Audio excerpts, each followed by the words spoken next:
Hello and welcome to Future Balls. I'm Tristan Grace. I'm a Neff in the Waters. And we are going to be picking 3 random topics about the future and talking about it.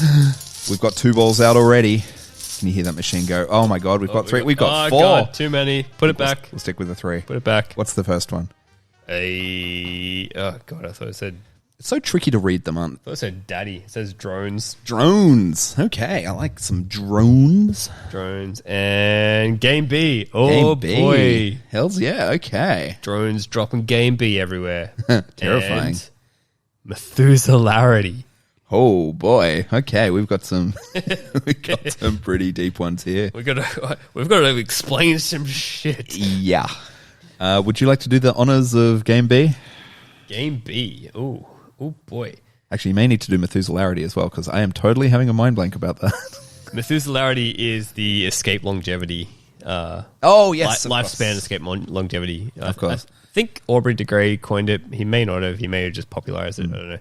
And then GameB is kind of like a decentralized community movement thing to essentially create a better world. If you think of like everything up until now as being Game A, which has all been about like rivalrous competition, like, you know, I win, you lose. So Game B is all about like, you know, you can boil it down to like post-capitalist society where it's omni-win. It's like every interaction, like, you know, you win, I win, and the commons or the environment or whatever you want to call it wins. Okay. So what are drones? What are drones? Just explain all 3. Or quadricopters or drones. Aha. Or maybe everything's just robots. A drone, man. Everything's a drone. We used to tend to fucking drone on about it. Like, how else can we use drone? Oh, see, this is where I need to hit that. Like, yeah. All right, which one? Let's just do it. It'll be crickets. That one. Yeah, there we go. Oh, hope they stop laughing. Classic. Cool. So on for just going to keep on going. It's a bad sitcom. Oh dear. Okay, so Game B, Methuselarity, and drones. Shit. What do we do with this? Very different. Yeah, this is cool. Okay, well, let's go with how would Game B deal with Methuselarity, with like full-on longevity. My base understanding of Methuselarity here is that it's once you reach that inflection point of people, health improving faster than we can age. So everyone essentially becomes immortal at that point. It's not, you can still die, like, you know, hit by a bus, but yeah, longevity escape velocity, that's great. The idea that every year you age, there's technology comes along that helps you live an extra year longer. Perfect. So how would that be different in a Game B society, I guess, compared to a capitalist society? I mean, I guess this kind of brings up the story of like Mana as well, like, you know, becoming full-on drones. If the very dystopian view of it, of like capitalist societies taken to the nth degree of you're living forever, but you're never owning anything. You're just working just enough as subsistence in your little box, like, you know, hitting your buttons, and sure, you live forever, but it just means that you're a more productive worker for longer, that you can just be kept in that perpetual state.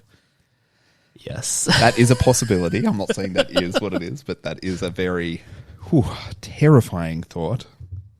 How would Game B, I guess, deal with all of that right now? Like, everyone living forever would be fucking tough for any society. I still don't know the full social ramifications of all of that. Yeah.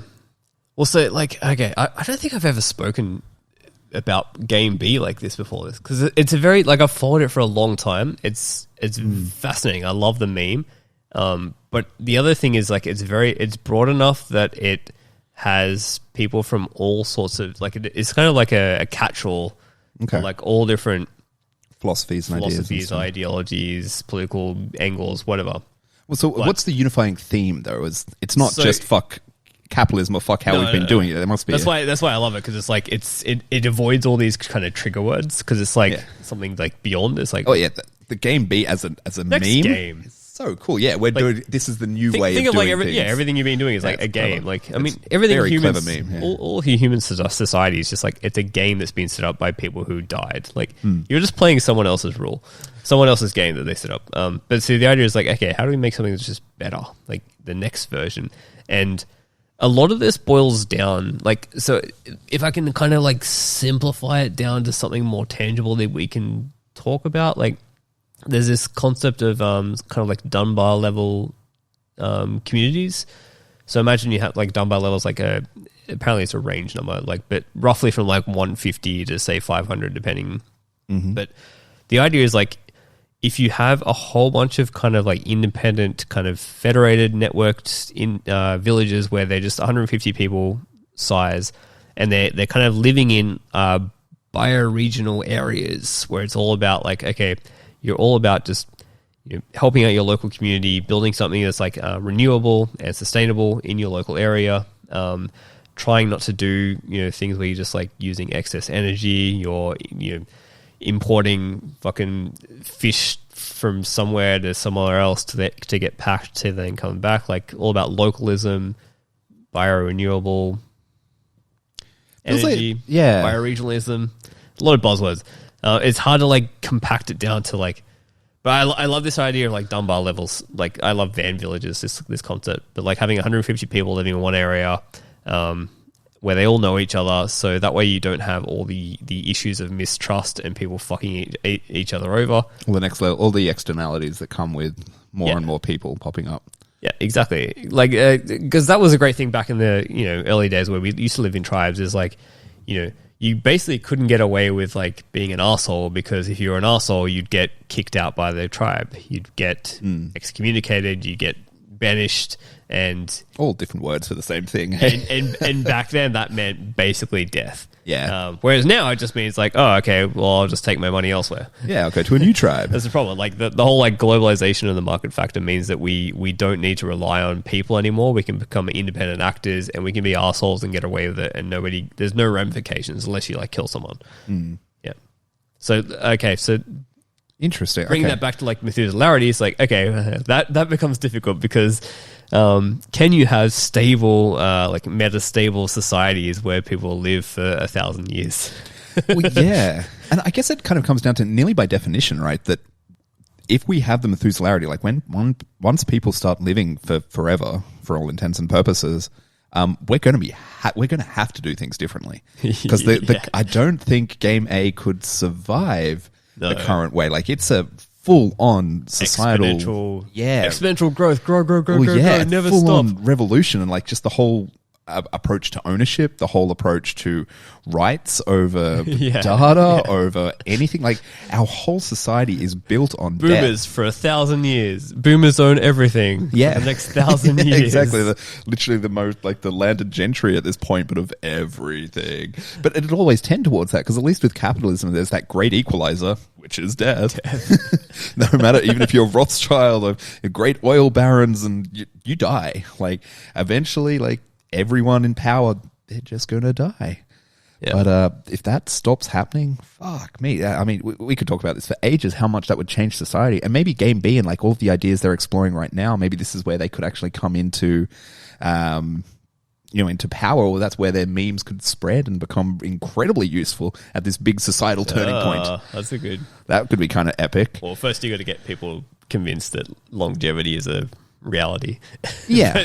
but then, yeah, that's a crazy But it's idea. if it does happen in the next while, right? Like we must be approaching it. I haven't actually looked into what I feel like the health expectancy has been going down because we just, as a species, like just eat shit and we don't look after ourselves anymore. The US life expectancy has been going down the last couple of years. Yeesh. Partly because of COVID, but then also partly because of the opiate crisis. Yeah, right. But that's bad. Well, I wonder if, okay, this is going to sound really dark and awful, but like if you exclude a lot of those factors and you look at people who are quote unquote healthy, right? I wonder if their life expectancy is going up, because we still have aging. I mean, that's still the big pain in the ass, right? I feel it every day. Yeah, I know, right? And it's my bones. I wake up in the morning and my bones are sore. When did my bones start getting cold? Seriously, don't just your 30s suck. We're going to totally look back and say, oh my God, the 30s were the best. And like, imagine living to say 120. 20s, like, yeah. 20s are the best. Like you get to 120 at like right now, like sure you could be kept alive medically and stuff, but it's, that quality of life. But I feel a lot of people have treated these topics. I want to combine it more, come up with some more new weird ideas. Hey, so we've got drones as well. So Well, you just said like, 120-year-olds, hard to move around. Drones. drones, yeah. Drones yeah. carrying like decrepit old women in the sky. Hells yeah. Just decrepit old people just just floating around, surveying their flying kingdom, around. right? Yep. Stealing your apples off your apple trees. See, that's cool. Being actually in your own house, like, with proper exoskeletons. I mean, we kind of see it right now with the elderly having all of the assisted mobility devices, but this is like proper next level. Mech warrior, Yeah, like exosuits, 300-year-olds. That would be epic. That would be terrifying. And you have to wonder as well. Protecting their boomer houses worth $100 million. I guess at that point, like, why do you need to fibro 2-bedroom house? Yeah.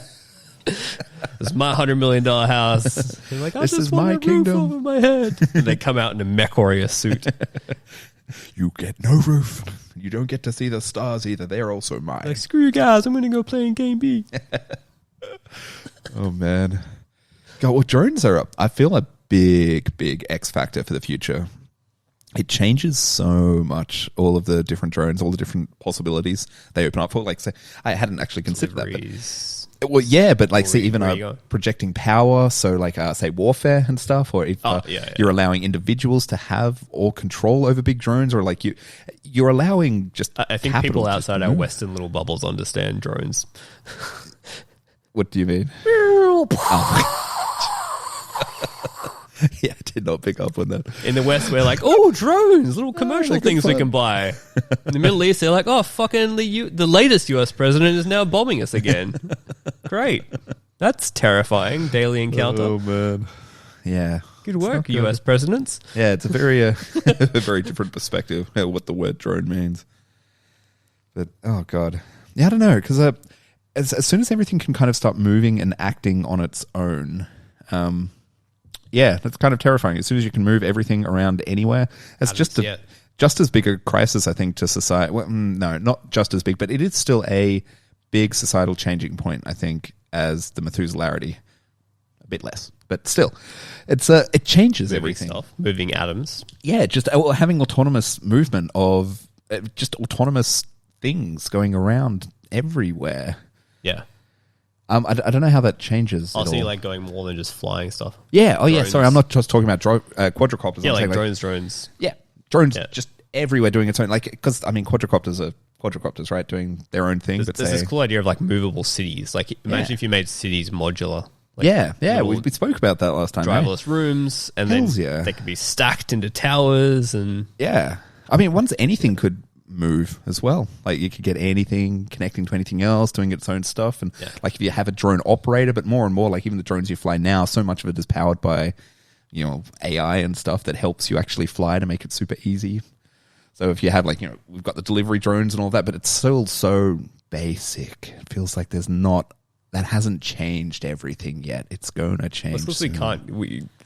The idea of drones is here, but it's like it's not here. Yeah, exactly. You can't just like when you order your groceries, it still turns up in a fucking truck with a dude driving it. Yeah. Like if it turned up with a drone, it like dropped it down a chute in your ceiling, and it just then came down, and a robot auto packed it into the shelves or whatever. That'd be cool. This gets more into the issues of who's owning that and Bezos. It's all Bezos. Oh, Jeffrey Bezos. Good boy, Jeffrey. Well, who knows? He might blow up soon. We'll see. Yeah. Well, this is coming out later, but we'll see.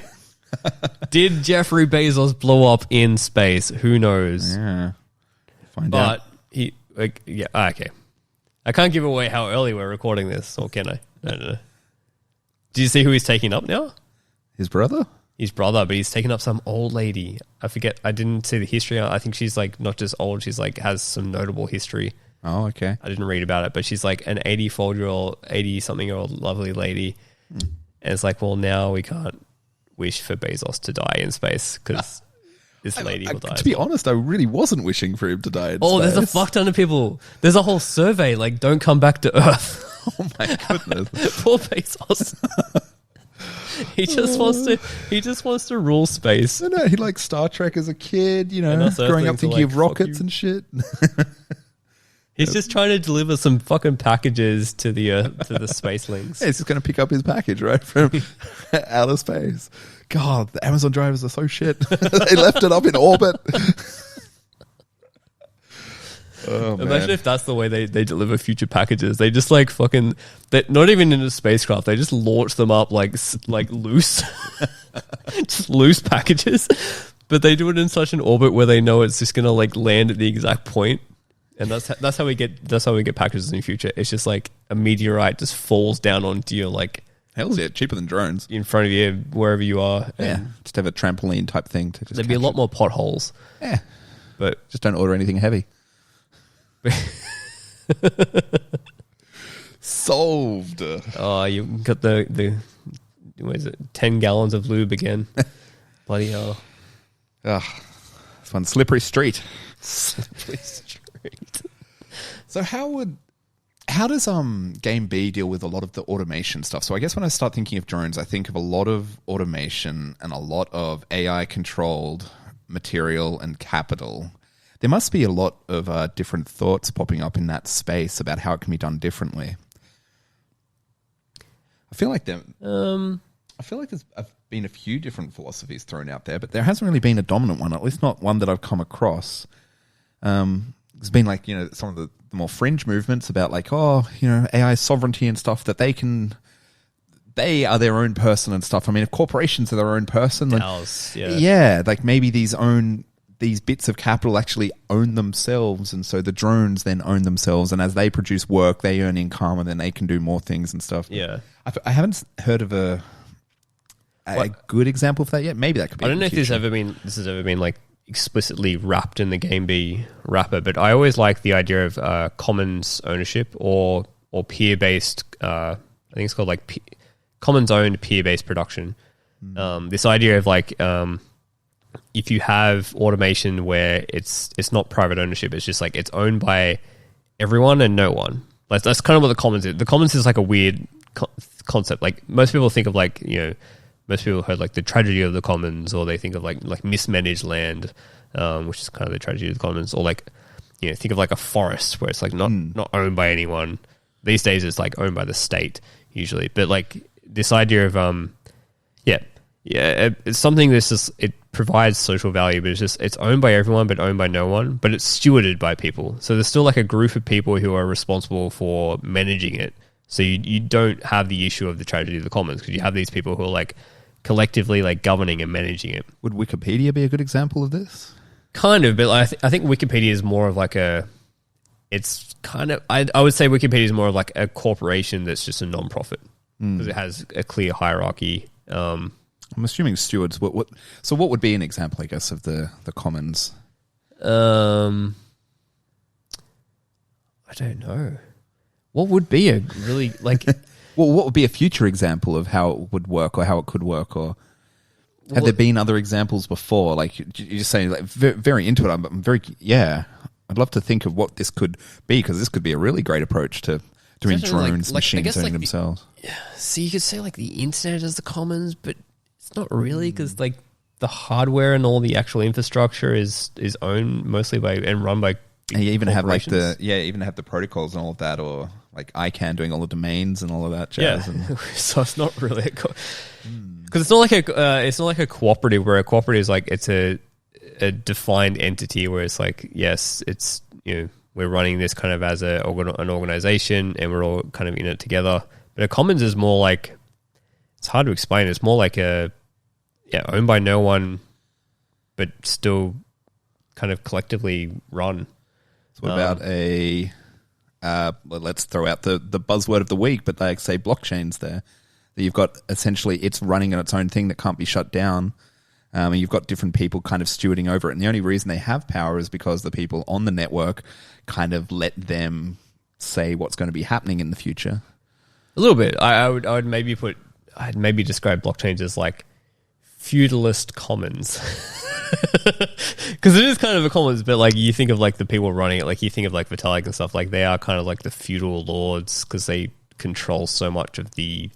They've captured like the tokenization of it, aspect of it is a value capture thing, and it's they've got mind share, I guess.